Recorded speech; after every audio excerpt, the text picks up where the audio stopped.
November 2004 marked a turning point in the Iraq War. The city of Fallujah, once a thriving urban hub west of Baghdad, had become a fortress for insurgents and a symbol of chaos in the region. The U.S. military, alongside Iraqi forces, launched an operation that would go down in history as one of the most intense urban battles of modern warfare, Operation Phantom Fury. This wasn't just another mission. It was a calculated and coordinated attempt to retake the city from a determined and well-equipped enemy. The context of Fallujah. Fallujah had already gained notoriety earlier that year. In March 2004, 4 American contractors were ambushed and brutally killed in the city, their bodies desecrated and hung from a bridge. The graphic images shocked the world and solidified Fallujah as a stronghold of insurgency. Attempts to retake the city in April, during the First Battle of Fallujah, had failed. Public outcry over civilian casualties led to a premature halt in the operation. But the consequences of that decision were severe. Insurgents grew stronger, fortifying the city with trenches, booby traps, and a network of underground tunnels. They knew the U.S. military would return, and they were ready, preparing for the storm. The plan for Operation Phantom Fury was meticulous. On November 7, 2004, over 10,000 American troops from the Marine Corps, Army, and Navy SEALs joined forces with around 2,000 Iraqi troops. The coalition faced an estimated 3,000 to 4,000 insurgents deeply entrenched in the city. Fallujah was divided into 2 halves by the Euphrates River, with the main fighting focused on the northern and central areas. Insurgents had turned residential neighborhoods into battle zones, using rooftops and abandoned houses as sniper positions. In the days leading up to the assault, U.S. airstrikes targeted key insurgent positions. However, the enemy remained undeterred, embedding themselves deeper within the city. Operation Phantom Fury wouldn't be a battle fought at a distance. It would be fought street by street, house by house. Enjoying this in-depth look into Operation Phantom Fury? Don't miss out on more fascinating stories from history. Hit that subscribe button and turn on the bell icon to stay updated with all our latest videos. The assault begins. On the evening of November 8th, the battle commenced. Coalition forces surrounded Fallujah, cutting off escape routes.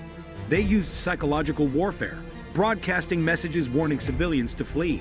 However, many residents couldn't leave or chose to stay, making the battle even more complex.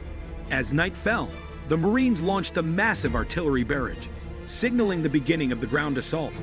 Infantry troops, supported by tanks and armored vehicles, advanced through the northern neighborhoods, engaging insurgents in brutal close-quarters combat.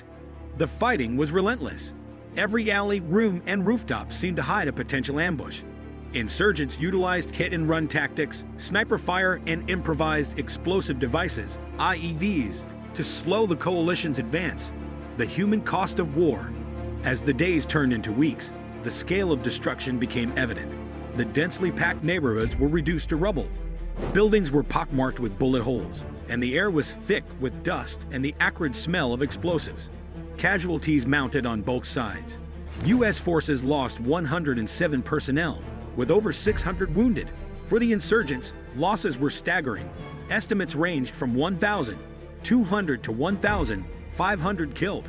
Yet the numbers don't capture the full cost of the battle. Civilians, caught in the crossfire, suffered immensely.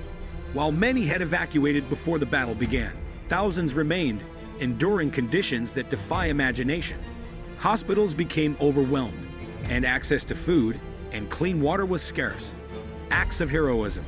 Despite the chaos and destruction, stories of bravery emerged. American forces faced impossible odds, but their determination never wavered.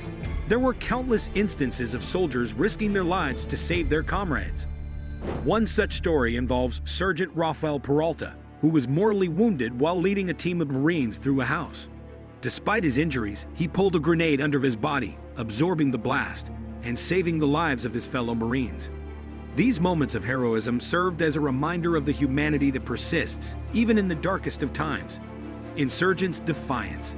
The insurgents weren't merely disorganized fighters. They had a strategy, and they fought with zeal. Fallujah was their Alamo, and they were willing to die for it. Their tactics relied on turning the urban landscape into a battlefield where traditional military superiority would be nullified. They set up ambush zones, rigged explosives in vehicles, and used civilians as human shields. Foreign fighters, including members of al-Qaeda in Iraq, played a significant role, further bolstering the ranks of the insurgency. The coalition, however, adapted quickly. As each bloc fell, troops used advanced technology, drones, and old-fashioned ingenuity to flush out insurgents. The aftermath of the battle. By December 23, 2004, coalition forces declared the operation complete. Fallujah was in ruins, and much of the city lay abandoned. Although the battle succeeded in dislodging the insurgents, it was not without controversy. Critics questioned the high civilian casualties and the destruction of Fallujah's infrastructure. Strategically, Operation Phantom Fury dealt a significant blow to the insurgency in Iraq, particularly to al-Qaeda in Iraq and its leader, Abu Musab al-Zarqawi. But the battle also left deep scars. Rebuilding Fallujah would take years, and the memories of the battle would haunt its survivors long after the last shots were fired. Legacy of Operation Phantom Fury. Operation Phantom Fury is often studied as a textbook example of urban warfare. It showcased the courage and resilience of the troops involved, as well as the complexities of modern conflict. The battle also highlighted the human cost of war. For many veterans, Fallujah left invisible wounds, PTSD, survivor's guilt, and memories that would resurface long after returning home. For Iraqis, it was a painful chapter in a series of tragedies that defined the Iraq War, a symbol of modern warfare. Looking back, Operation Phantom Fury serves as a reminder of the chaos of urban combat. It was a clash of ideologies, strategies, and sheer willpower. While it marked a victory for the coalition, it also raised difficult questions about the morality and effectiveness of such operations.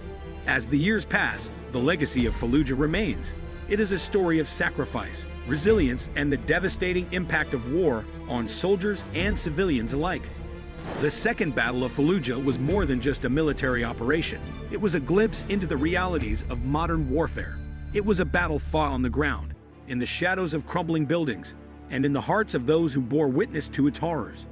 Operation Phantom Fury stands as a testament to the courage of those who fought, and a solemn reminder of the price of war. Thank you for joining us on this journey through one of the most intense battles in modern warfare. Operation Phantom Fury was a story of courage, sacrifice, and resilience that we must never forget. If you found this video insightful, give it a thumbs up and share it with others who might appreciate it. Don't forget to subscribe and hit the bell icon so you never miss a video from our channel. Until next time, take care and stay curious.